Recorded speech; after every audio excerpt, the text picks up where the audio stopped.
अस्सलाम वालेकुम dear students. हम स्टडी कर रहे हैं सेक्सुअल रिप्रोडक्शन इन एनिमल्स। और सेक्सुअल रिप्रोडक्शन इन एनिमल में हम स्टडी कर रहे हैं रिप्रोडक्टिव ऑर्गन ऑफ ह्यूमन, जिसमें रिप्रोडक्टिव ऑर्गन ऑफ मेल हम स्टडी कर रहे हैं। तो हमने पिछली वीडियो में डिस्कस किया था कि सेक्स ऑर्गन्स कौन कौन से होते हैं। तो हमने डिफ्रेंशिएट किया था कि प्राइमरी सेक्स ऑर्गन होते हैं जिन्हें हम टेस्टिस कहते हैं, और सेकेंडरी सेक्स ऑर्गन होते हैं। तो सेकेंडरी सेक्स ऑर्गन कौन से होते हैं वो भी हमने वहाँ पर लिस्ट में शो किए थे, और अब हम नंबर वाइज डिस्कस करेंगे। स्पेशली ये जो वीडियो है इसमें हम डिस्कस करने वाले हैं एनाटॉमी ऑफ टेस्टिस, यानी कि टेस्टिस कहाँ पर होते हैं, किस तरह अरेंज होते हैं। ये सारी चीज़ें हम पहली वीडियो में देख चुके हैं। तो यहाँ पर जो है हम अभी डिस्कस करेंगे एनाटॉमी ऑफ टेस्टिस के टेस्टिस की एनाटॉमी क्या है, अंदर किस तरह की स्ट्रक्चर होती है। तो हमने डिस्कस किया था कि जो टेस्टिस हैं वो about 4 to 5 centimetre in size होते हैं और ओवल शेप्ड होते हैं, ओवल शेप्ड होते हैं। तो यानी कि अब इसकी स्ट्रक्चर भी अगर हम बनाएं, देखें किस तरह की स्ट्रक्चर होती है, तो टेस्टिस की स्ट्रक्चर यानी कि इस तरह की एक ओवल शेप्ड स्ट्रक्चर होती है। यानी कि अगर इसको हम मिलाएं तो ये ओवल शेप होती है, लेकिन यहाँ से हम इसको कट करेंगे क्योंकि हमें इसकी कंप्लीट जो है वो डायग्राम बनानी है। तो इस तरह की एक स्ट्रक्चर होती है जिसे हम कहते हैं कि ये टेस्टिस ओवल शेप्ड स्ट्रक्चर, यानी कि एक टेस्टिस हम बना रहे हैं और देखेंगे कि उसकी एनाटॉमी किस तरह की होती है और किस तरह की स्ट्रक्चर्स होती है, वो अंदर से किस तरह का बना हुआ है, उसकी मेम्ब्रेन किस तरह की बनी हुई है। तो ये सारी चीज़ें हम इस वीडियो में देखेंगे। तो सबसे पहले ये वाली जो मेम्ब्रेन हमें नज़र आ रही है टेस्टिस की, इस मेम्ब्रेन को हम कहते हैं ट्यूनिका एल्ब्यूजिना। तो ये जो मेम्ब्रेन है इस मेम्ब्रेन को हम कहते हैं ट्यूनिका एल्ब्यूजिना। ट्यूनिका एल्ब्यूजिना कौन सी? ये वाली जो मेम्ब्रेन है। इस मेम्ब्रेन के ऊपर एक दूसरी मेम्ब्रेन प्रेजेंट होती है, तो यानी कि इनके ऊपर एक दूसरी मेम्ब्रेन प्रेजेंट होती है जिसे हम कहते हैं ट्यूनिका वेजिनैलिस। दूसरी मेम्ब्रेन होती है ट्यूनिका एल्ब्यूजिना, और जो दूसरी मेम्ब्रेन होती है जो ये ब्लू कलर से मैंने जो है वो उसको लेबल किया है, तो ये होती है जिसे हम कहते हैं ट्यूनिका वेजी। दूसरी मेम्ब्रेन ट्यूनिका वेजिनैलिस, ट्यूनिका वेजिनैलिस। तो दो मेम्ब्रेन है टेस्टिस में, मेम्ब्रेन्स होते हैं। एक इनर मेम्ब्रेन है जिसे हम ट्यूनिका एल्ब्यूजिना कहते हैं, और दूसरी ट्यूनिका वेजिनैलिस जो आउटर मेम्ब्रेन है। अब ये जो इनर मेम्ब्रेन होती है ये इनवर्ड फोल्ड होकर सेप्टम्स बनाती है, यानी कि ये जो इनर ट्यूनिका एल्ब्यूजिना ये इनवर्ड यूं फोल्ड होगी और ये एक चैम्बर बनाया, फिर यूं फोल्ड होगी, ये चैम्बर बनाया। तो इस तरह से ये मेम्ब्रेन इनवर्ड फोल्ड होती है और यूं चैम्बर्स बनाती है, इस तरह के चैम्बर लाइक सेप्टम्स बनाती है, जिससे हम यानी कि टेस्टिस, या हम इसे कहें कि टेस्टिकुलर सेप्टम भी कह सकते हैं, या टेस्टिस सेप्टम, क्योंकि ये टेस्टिस के अंदर है तो इसे हम टेस्टिकुलर सेप्टम भी कह सकते हैं। तो यानी कि ये जो सेप्टम बन रहे हैं पोर्शन, ये दो पोर्शन हो गए, बीच में ये सेप्टा है, फिर ये दो पोर्शन बीच में सेप्टा। तो ये बना कौन रही है? जो ट्यूनिका एल्ब्यूजिना मेम्ब्रेन है, जो इनर मेम्ब्रेन है, ये इस तरह के सेप्टम बना रही है, बीच में पार्टीशन बना रही है, जिन्हें हम कहते हैं टेस्टिक्यूलर सेप्टम। Testicular septum. तो ये सेप्टम्स हैं, टेस्टिक्यूलर सेप्टम जो के बन रहे हैं, और ये कौन सी मेम्ब्रेन? ट्यूनिका एल्ब्यूजिना ही इनवर्ड फोल्ड होकर बना रही है। तो ये जो सेप्टम बन रहे हैं इससे ये हमें जो नजर आ रहे हैं इन्हें हम कहेंगे कंपार्टमेंट और लोक्यूल बन रहे हैं, यानी कि ये जो अंदर चैम्बर्स बन रहे हैं इन चैम्बर्स को हम कहेंगे कि ये लोक्यूल हैं या कंपार्टमेंट हैं। तो ये जो चैम्बर्स हैं, खाने हैं, बॉक्स हैं, इन्हें हम कहते हैं कंपार्टमेंट और लोक्यूल। तो ये जो चैम्बर नजर आ रहा है इसे हम कहेंगे कंपार्टमेंट और हम कहेंगे लोक्यूल, चैम्बर, खाना जो बना हुआ है 1 2 3 4 5 6 7। अब यहाँ पर मैंने थोड़े बनाए, लेकिन ये कंपार्टमेंट लॉक्यूल एक टेस्टिस में कितने होते हैं, तो 200 to 300 हो सकते हैं, यानी कि इनका जो नंबर है वो फ्रॉम 200 to 300 हो सकता है। यानी कि एक टेस्टिस में 200 से 300 इस तरह के लॉक्यूल हो सकते हैं। तो इतनी जो इसकी एक रेंज है 200 to 300 इतने लॉक्यूल हो सकते हैं एक टेस्टिस में, दूसरे में फिर उतने ही होंगे। तो इस तरह से तो इन्हें हम कहेंगे लॉक्यूल कंपार्टमेंट।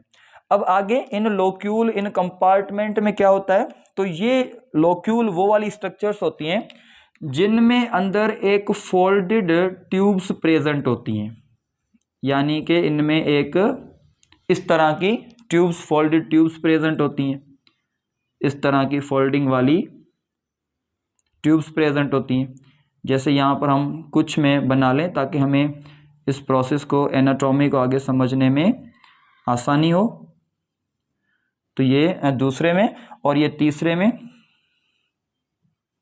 तो इस तरह के जितने भी लॉक्यूल होंगे, जितने भी कंपार्टमेंट होंगे, उनमें इस तरह की जो है वो सेमिनिफेरियस ट्यूब्यूल्स होंगी, यानी कि ये ट्यूब्यूल इस तरह की होती हैं। इन ट्यूब्यूल को हम कहते हैं सेमिनिफेरियस ट्यूब्यूल्स, इनको हम कहते हैं सेमिनिफेरियस ट्यूब्यूल्स। तो ये सेमिनिफेरियस ट्यूब्यूल्स होती हैं जो कि इसके अंदर बनी हुई होती हैं। तो अब ये सेमिनिफेरियस ट्यूब्यूल्स कितनी होती हैं, तो हर एक लॉक्यूल में इनका नंबर जो है वो 1 to 3 और 1 to 4 करता रहता है, वेरी करता है। यानी कि ये सेमिनिफेरियस ट्यूब्यूल 1 to 3 पर लॉक्यूल हो सकती हैं, पर लॉक्यूल 1 से लेकर 3 तक, मतलब किसी लॉक्यूल में 1 भी हो सकती है, किसी में 2, किसी में 3, इस तरह से होती हैं। तो अगर इनका मैक्सिमम नंबर देखा जाए, यानी कि लेट सपोज के 300 लॉक्यूल है, लॉक्यूल्स टोटल 300 है, और हर एक लॉक्यूल में 3 सेमिनिफेरियस ट्यूब्स है, तो 3 सेमिनिफेरियस ट्यूब्स पर लॉक्यूल और 300 लॉक्यूल हैं, तो यानी कि टोटल 900 सेमिनिफेरस ट्यूब्यूल्स होंगी एक टेस्टिस में। अगर हम ये मैक्सिमम नंबर देखें तो इतनी होंगी, इससे कम होंगी क्योंकि 500 भी हो सकती हैं, 6 भी हो सकती हैं, क्योंकि किसी लॉक्यूल में 1 भी होती है, किसी में 2 भी होती हैं, किसी में 3 भी होती हैं। तो अगर हम कहें कि 300 लॉक्यूल हों और हर एक में 3 हों, तो 900 मैक्सिमम सेमिनिफेरस ट्यूब्यूल्स हो सकती हैं। तो ये हैं सेमिनिफेरस ट्यूब्यूल्स। अब सेमिनिफेरस ट्यूब्यूल्स आगे ज्वाइन करती हैं, यानी कि जैसे यहाँ पर अगर हम देखें तो ये मैं दूसरे कलर से बना देता हूँ कि यहाँ पर ये सेमिनिफेरस ट्यूब्स जो हैं वो ज्वाइन कर रही हैं, और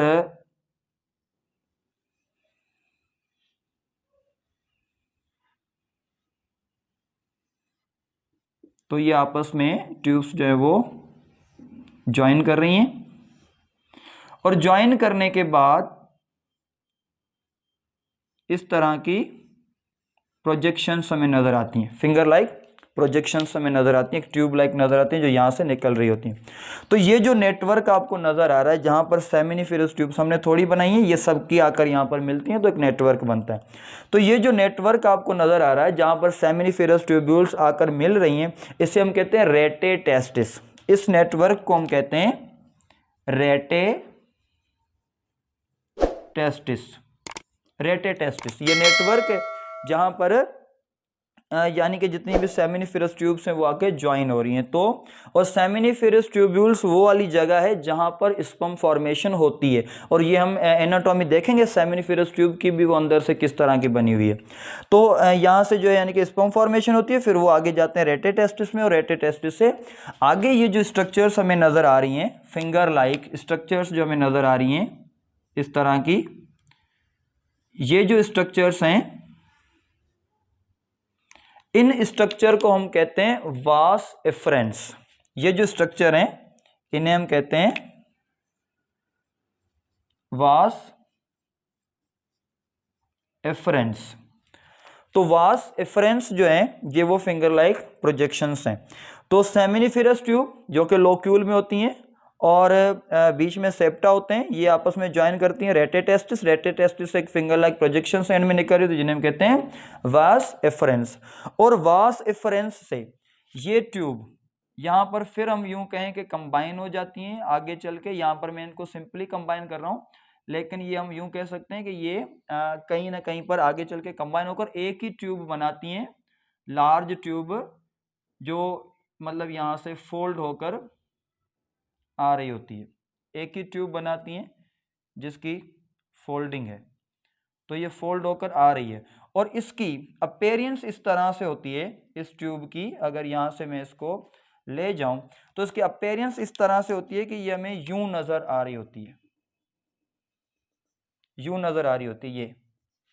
तो अब अगर यानी कि एक छोटी सी मैं यहाँ पर डायग्राम बना दूं, तो लाइक ये टेस्टिस है, तो यहाँ से हमें यूं एक स्ट्रक्चर नजर आ रही होती है टेस्टिस से, सही है, एक यूं हमें एक स्ट्रक्चर नजर आ रही होती है टेस्टिस से। तो ये वाली जो स्ट्रक्चर हमें नजर आ रही होती है, तो ये एक्चुअली होती क्या है, ये मतलब एक ट्यूब होती है जो यूं कॉइल्ड हमें नजर आ रही होती है। तो ये जो वास एफरेंस है, ये फिर कंबाइन होकर एक ट्यूब में कंबाइन हो रही है, जो ट्यूब हमें इस तरह की शेप्ड नजर आ रही है, लेकिन ये टाइटली कॉइल्ड ट्यूब होती है, और इससे हम कहते हैं इपीडाइडिमस ट्यूब। तो यानी कि वास एफरेंस से आगे जो ट्यूब आ रही है, इसे हम कहते हैं इस ट्यूब को, या यहाँ पर ये जो है इसे हम कहते हैं एपिडायडेमिस ट्यूब, जिसे हमने सेकेंडरी सेक्स ऑर्गन और असेसरी ऑर्गन में देखा था। इसकी हम ज्यादा डिटेल डिस्कस नहीं करेंगे, वो हम नेक्स्ट वीडियो में करेंगे, क्योंकि यहाँ पर हम सिर्फ एनाटॉमी ऑफ टेस्टिस देख रहे हैं, तो ये यहाँ से आगे कनेक्टेड होती है, इसीलिए यहाँ पर हमने इसका भी जिक्र कर लिया है।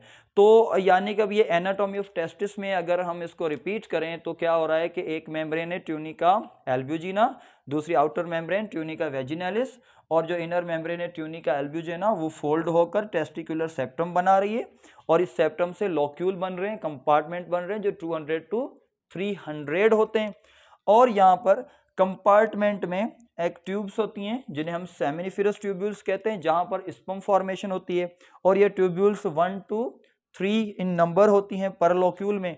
ये एंड में मिलती हैं तो रेटेटेस्टिस बनता है, और रेटेटेस्टिस जब मिलता है तो वास एफरेंस, एंड वो आगे जाकर एक ट्यूब में जा रही है जिसे हम कहते हैं कौन सी, ये एपिडाइडिमस ट्यूब है। अब एंड में मैं यहाँ पर आपको बताऊंगा एनाटॉमी ऑफ सेमिनिफेरस ट्यूब्यूल, के सेमिनिफेरस ट्यूब्यूल की एनाटॉमी मतलब कि क्या है, अंदर से वो किस तरह की, यानी कि अगर इस पोर्शन को अगर हम कट करें, जैसे यहाँ से एक मैं आपको यूं कट करके दिखा दूं, तो अब इसको हम काट कर देखें तो किस तरह के में नजर आएगी, तो यहाँ पर इसकी हम एनाटॉमी को डिस्कस करते हैं। तो सबसे पहले यानी कि ये एक आपको सर्किल नजर आ रहा है, दूसरा आ रहा है, तीसरा, चौथा, या जितने भी इस तरह के में सर्किल्स नजर आ रहे हैं। तो ये जो सर्किल नजर आ रहे हैं ये एक्चुअली क्या है, ये सेमिनिफेरस ट्यूब है जो हमने कट किया, लाइक ये मार्कर है। तो अब यहाँ से ये हमें एक कंटिन्यूस ट्यूब नजर आ रही है, लेकिन अगर इसको हम यहाँ से कट करें और सामने से देखें तो ये हमें सर्किल नजर आ रहा है। तो सेम एज इट, ये जो सेमिनिफेरस ट्यूब्स हैं इनको हमने कट किया, और कट करने के बाद हमने इनको जो है वो बनाया, तो यानी कि अब हम इनका ये फ्रंट वाला व्यू देख रहे हैं कि किस तरह से होती हैं। तो लाइक ये सेमिनिफेरस ट्यूब है, और इनके बीच में यहाँ पर होता है एक टिश्यू, यानी कि लॉक्यूल में ये सेमिनिफेरस ट्यूब्स होती हैं, और यहाँ पर जो है वो टिश्यू प्रेजेंट होता है, एक इंटरस्टिशियल कनेक्टिव टिश्यू जिसे हम कहते हैं। तो ये टिश्यू प्रेजेंट होता है जिसे हम कहते हैं इंटरस्टिशियल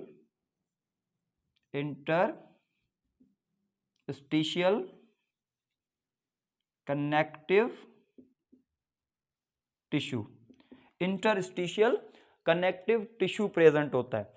अब ये कहां पर प्रेजेंट है, इंटरस्टिशियल कनेक्टिव टिश्यू, ये प्रेजेंट है सेमिनिफेरस ट्यूब्यूल्स के अराउंड। यानी कि अगर हम यहां पर देखें तो ये हमें कहां पर मिलेगा, ये सेमिनिफेरस ट्यूब है, तो यहां पर हमें मिलेगा इंटरस्टिशियल कनेक्टिव टिश्यू, यानी कि ये वाले जो लॉक्यूल वाले जो रीजन है, जहां पर सेमिनिफेरस ट्यूब्यूल के सराउंडिंग वाला जो एरिया, यहां पर हमें मिलेगा ये इंटरस्टिशियल कनेक्टिव टिश्यू।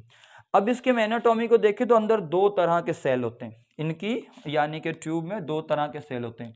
एक होते हैं इस तरह के large cell, pyramid type triangular large cell होते हैं, जैसे मैं 2 में या 3 में ये लेबल कर दूं, तो इस तरह के ये सेमिनिफेरस ट्यूब्स होती हैं।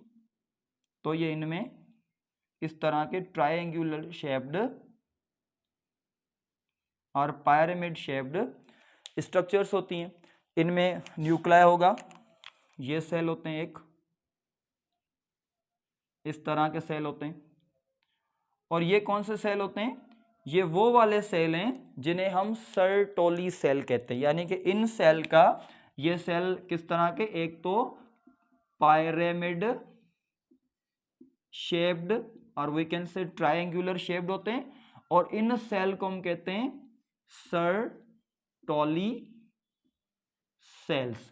सर्टोली सेल्स, इनका फंक्शन क्या होता है? सर्टोली सेल वो वाले सेल होते हैं जो नरिशमेंट प्रोवाइड करते हैं स्पर्म्स को या दूसरे सेल्स को। तो यहां पर जो स्पर्म फॉर्मेशन होगी या जो दूसरे सेल है उनको नरिशमेंट देते हैं, इसीलिए क्योंकि ये न्यूट्रिएंट्स दे रहे हैं, नरिशमेंट दे रहे हैं, इसीलिए इन सेल को नर्स सेल भी कहा जाता है, नर्स सेल्स भी कहा जाता है। इन्हें कहा जाता है क्यों? नर्स का क्या काम होता है कि खिदमत करना दूसरों के, यानी कि जो पेशेंट वगैरह होते हैं। तो इसीलिए तो यहाँ पर भी ये न्यूट्रिएंट्स दे रहे हैं दूसरे सेल्स को, स्पर्म को, तो इसीलिए ये जो न्यूट्रिएंट्स दे रहे हैं, नरिशमेंट दे रहे हैं, इसीलिए सर्टोली सेल को नर्स सेल कहा जाता है।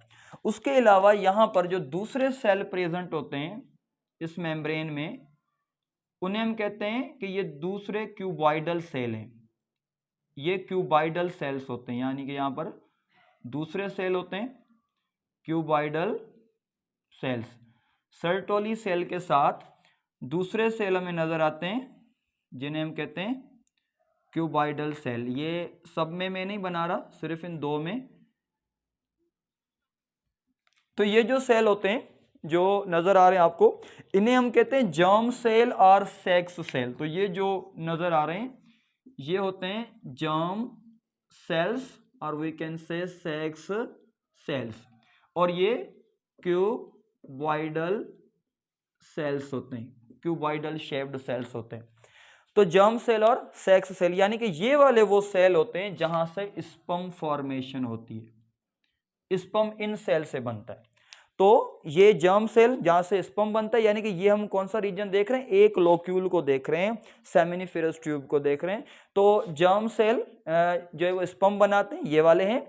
और जो आपको ये pyramid shaped triangular long cells नजर आ रहे हैं, सर्टोली सेल, ये नर्स सेल हैं जो नरिशमेंट देते हैं। इनके अलावा ये भी डिस्कवर किया गया कि इन सेल्स के बीच बीच में कुछ दूसरे सेल भी जो है वो डिस्कवर हुए नजर आए। मतलब यहाँ पर दूसरे सेल भी जो है वो डिस्कवर किए गए, और ये सेल जो दूसरे अलग अलग एरियाज में डिस्कवर किए गए, यानी कि किसमें? इंटरस्टिशियल कनेक्टिव टिश्यू में डिस्कवर किए गए। यानी कि ये सेमिनिफेरस ट्यूब में नहीं होते, उससे बाहर वाले रीजन में होते। इन्हें लेडिग्स सेल कहा गया। इनका नेम है लेडिग्स सेल्स, लेडिग सेल्स। और इनका फंक्शन क्या होता है? ये हार्मोन सीक्रेट करते हैं, टेस्टोस्टेरोन हार्मोन। तो इनका फंक्शन है हार्मोन सीक्रेट करना। कौन सा? Testosterone hormone. तो टेस्टोस्टेरोन हार्मोन सीक्रेट करने का जो फंक्शन होता है लेडिग सेल्स का। तो ये एक एनाटॉमी है कि टेस्टिस किस तरह से होते हैं। टेस्टिस में सेमिनिफेरस ट्यूब्यूल की एनाटॉमी है कि किस तरह से जो है ये स्ट्रक्चर्स यानी कि स्पर्म फॉर्मेशन करती हैं, कौन से सेल होते हैं। तो यहाँ पर आपको कंप्लीट एनाटॉमी ऑफ टेस्टिस जो है वो बता दिए, जिसमें आपको टेस्टिस की कंप्लीट स्ट्रक्चर और सेमिनिफेरस ट्यूब्यूल की कंप्लीट स्ट्रक्चर बता दिए। नेक्स्ट वीडियो में हम यहाँ से एपिडाइडिमस से और आगे की जो चीज़ें हैं वो डिस्कस करेंगे। Thank you.